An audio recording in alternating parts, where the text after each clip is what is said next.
And next thing you know, you got a bunch of chips in the middle, but you got a losing hand, Yeah. and you got to commit, hey, am I going to bluff it or what? But some people will use that term, you're pot committed. You got Yeah. to finish Yeah. this, right?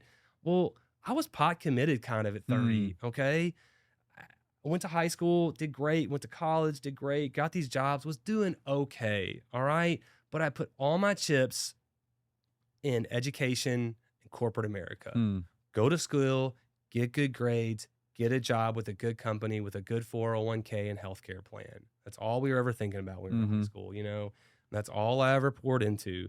And it's like, I'm pot committed at this point. I don't want to start from scratch again. Why would I want to go to zero? Right. And sometimes you got to cut the cord and you got to say, I'm not putting any more of my chips in that, and I'm going to start back from scratch from what I got left. And I'm going to draw up another stack. Mm.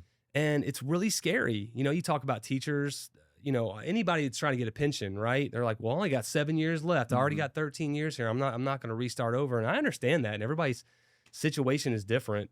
But for me at 30, it's like, man, I've got to do something different. I got to make a change. Insanity is doing the same thing over and over again and expecting different results. And that's what I was doing. 4 or Mm. 5 different sales jobs, all the same thing, right?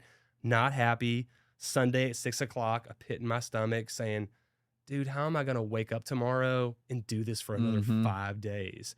I don't think I can. And eventually the pain exceeds the recreation. And you say, hey, I'm going to make a switch. I don't care what it is. And I'm going to take some chances. I'm going to take some risks. Calculate them, make sure that it's not going to leave you on the side without a house or without lodging or whatever. Mitigate that risk, but you got to take it at some point, Mm. you know?